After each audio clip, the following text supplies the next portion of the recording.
Hello નમસ્કાર મિત્રો, અગાઉના વિડીયોની અંદર આપણે જોયું કે કઈ રીતે આપણે ક્રમચય અને સંચયના ઉદાહરણો આપણે સોલ્વ કરી શકીએ છીએ. આ વિડીયોની અંદર પણ આપણે સિમ્પલ સ્વાધ્યાય 7.3ના ક્વેશ્ચન નંબર 10 અને 11 કે જે છેલ્લા સ્વાધ્યાય 7.3ના જે છેલ્લા બે ક્વેશ્ચન છે તે આપણે ક્રમચયની મદદથી સોલ્વ કરશું કે તે કઈ રીતે સોલ્વ થાય છે અને તેનો ઉત્તર આપણે ક્રમચયની મદદથી કઈ રીતે મેળવી શકીએ NPR સૂત્રની મદદથી. તો તે આપણે અહીં જોવાનું છે. તો તમે જુઓ વિડીયો સ્વાધ્યાય 7.3ના ક્વેશ્ચન નંબર 10 અને 11નું સોલ્યુશન કે કઈ રીતે તે સોલ્વ થાય છે અને તેનો ઉત્તર મળે છે. અહીંયા આપણે ક્રમચય પૂરું થશે અને કાલથી એક સંચય નામનું જે ચેપ્ટર આપણે બીજો ભાગ છે ક્રમચય અને સંચયનો તે ભાગ અહીંથી ચાલુ થશે. તો તમે આ છેલ્લા બે વિડીયો જુઓ કે કઈ રીતે આપણે તેને સોલ્વ કરી શકીએ છીએ અને તેનો ઉત્તર મેળવી શકીએ છીએ. તો સ્વાધ્યાય 7.3ના ક્વેશ્ચન નંબર 10 અને 11નું સોલ્યુશન તો તમે જુઓ વિડીયો. હેલો નમસ્કાર મિત્રો, અહીંયા આપણે એક્ઝામ્પલ નંબર 10 આપેલો છે કે MISSI શબ્દના કેટલા ભિન્ન ક્રમચયોમાં 4I સાથે ન આવે. બરાબર છે, આપણે એ જોવાનું છે. એક આપણે શબ્દ આપેલો છે તેમાં ભિન્ન ક્રમચયો 4I સાથે ન આવે તે આપણે જોવાનું છે તે કેટલી સંખ્યા થાય. બરાબર છે, તો સંખ્યાઓ આપણે કેટલી બની શકે. તો આપેલ શબ્દમાં I છે એ 4 વખત, S છે એ પણ 4 વખત, P છે એ 2 વખત અને M ફક્ત 1 વખત બરાબર છે દેખાય છે. બરાબર છે, તેથી આપેલ શબ્દમાં અક્ષરોમાં અલગ અલગ ક્રમચયોની સંખ્યા બરાબર. આપણે જે આ શબ્દ આપેલો છે તેમાં અલગ અલગ ક્રમચયોની સંખ્યા બરાબર શું થશે? તો 11 સમેશન, ટોટલ 11 અક્ષર, 4 સમેશન, 4 સમેશન અને 2 સમેશન. બરાબર છે, આ રીતે અલગ અલગ સમેશન થશે કેમ કે આપણે 4I એક સાથે ન આવે. બરાબર છે, તેવા ભિન્ન શબ્દો કેટલાઓ બને તે શોધવાનું છે. તો 11 સમેશન છે તેને આ રીતે લખી શકાય: 11 × 10 × 9 × 8 × 7 × 6 × 5 × 4 સમેશન, 4 સમેશન × 4 × 3 × 2 × 1 × 2 × 1. તો 4 સમેશન કેન્સલ. તો વધશે શું? તો કે 11 × 10 × 9 × 8 × 7 × 6 × 5 4 સમેશન કેન્સલ, 4 × 3 × 2 × 1 × 2 × 1. બરાબર છે, તો આનો આન્સર શું આવશે? તો આન્સર આવશે 34,650. હવે આપણે ક્રમચયોની અલગ અલગ સંખ્યાઓ મળી ગઈ છે. બરાબર છે, તો હવે આપણે જે શોધવાનું બાકી રહ્યું છે તે એક વસ્તુ શોધી લઈએ. બાકીના 7 ઓબ્જેક્ટ. બરાબર છે, કે એક શબ્દ તો ફિક્સ જ છે I. બરાબર છે, તો બાકીના જે વધશે તે શબ્દો આપણે શું છે? 7 ઓબ્જેક્ટ સાથે 1 ઓબ્જેક્ટ. બરાબર છે, 8 ઓબ્જેક્ટ માટે જવાબદાર છે. બરાબર છે,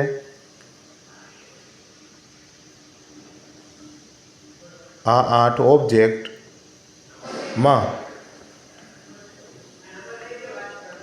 જેમાં તો અહીંયા આપણે જેમાં 4 S અને 2 અલગ અલગ P આવે છે. બરાબર છે, તેને આ રીતે લખી શકાય. તો આપણે લખીએ કઈ રીતે લખી શકાય એને? તો કે 8 સમેશન ઉપર અને 4 સમેશન અને 2 સમેશન નીચે. કે 8 ઓબ્જેક્ટ છે અને 4 અલગ અલગ S હોવા જોઈએ અને 2 અલગ અલગ P હોવા જોઈએ. તેવી સંખ્યા કેટલી થશે? તો કે 840. હવે આપણે સિમ્પલ અહીંયા શું જોવાનું છે? તો આપણે ટોટલ જે ભિન્ન 4 અલગ અલગ I વાળી સંખ્યા જોવાની છે કે I ન આવે તેવી સંખ્યા જોવાની છે. તેના માટે હવે આપણે સમેશન કરીએ. તો આ જે શબ્દ આપેલો છે તે લખી અને એમાં અક્ષરોના અલગ અલગ ક્રમચયોની સંખ્યા, બરાબર છે. તો એના બરાબર શું થશે? જેમાં 4 એક સાથે આવતા નથી, બરાબર છે. 4 અલગ અલગ આઈ એક સાથે આવતા નથી એવી સંખ્યા કેટલી થશે? તો ટોટલ કેટલી છે? 34,650 માઇનસ 840. તો વધશે કેટલી? તો કે 33,810 એટલી સંખ્યા આવશે. હવે અહીંયા એક્ઝામ્પલ નંબર 11 આપેલો છે આપણને કે પરમ્યુટેશન શબ્દના મૂળાક્ષરોની ગોઠવણી કેટલા પ્રકારે નીચેના વિકલ્પોમાં કરી શકાય. જે ઉપર એક શબ્દ આપેલો છે તે શબ્દના મૂળાક્ષરોનો આપણે કેટલા વિકલ્પોમાં ગોઠવણી કરી શકીએ તે આપણે જોવાનું છે. પહેલું શું આપેલું છે? શબ્દોમાં પીથી શરૂ થાય અને એસમાં અંત પામે, બરાબર છે. મૂળાક્ષરોની ગોઠવણી કેટલામાં આપણે કરી શકાય, કેટલી સંખ્યાઓમાં તે આપણે જોવાનું છે. તો જો પી અને એસ અત્યંત છેડા પર નિશ્ચિત હોય, બરાબર છે. પી અને એસ એ તો બે ફિક્સ થઈ ગયા છે, નિશ્ચિત હોય તો 10 અક્ષરો બાકી છે, બરાબર છે. તેથી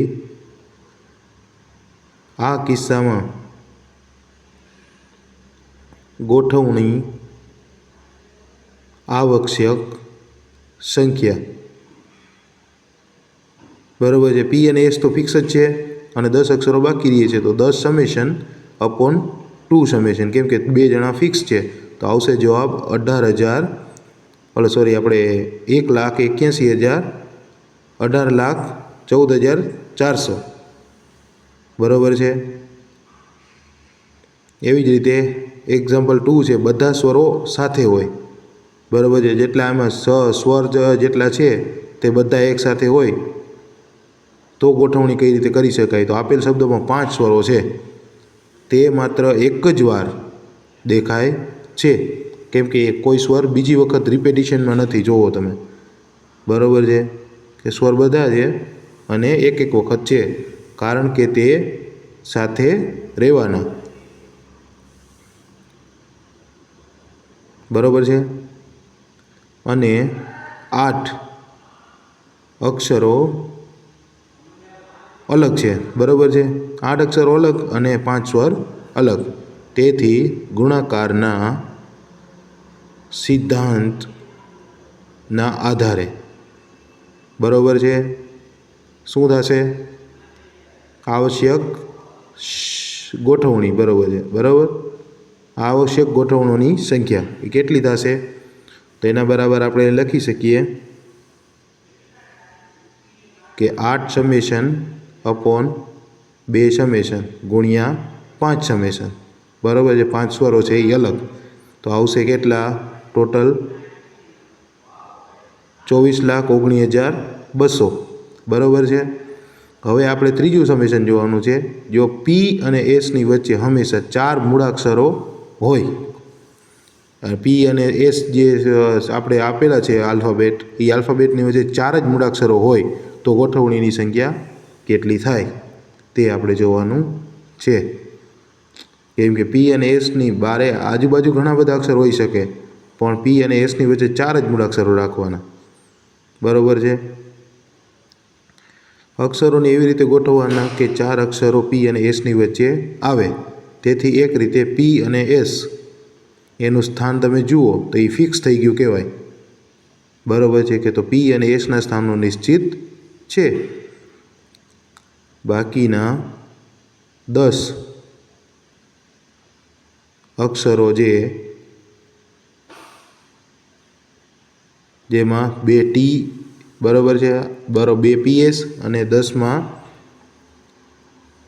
ગોઠવી શકાય, બરાબર છે. તો એના બરાબર શું આવશે? 10 સમેશન ઉપર અને 2 સમેશન નીચે, કેમ કે 2 જ સંખ્યા ફિક્સ છે. તો આ ઉપરાંત પી અને એસ અક્ષરો એવી રીતે મૂકી શકાય તેમની વચ્ચે 2 × 7 એટલે મતલબ 14 બરાબર છે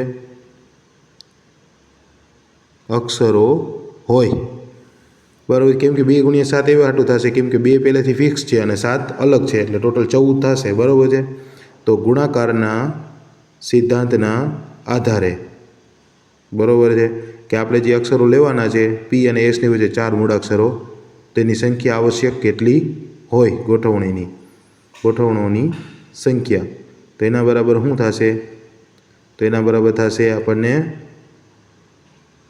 કે 10 સમેશન ઉપર 2 સમેશન નીચે ગુણ્યા 2,54,16,00,000 આ એટલો એનો જવાબ આવશે।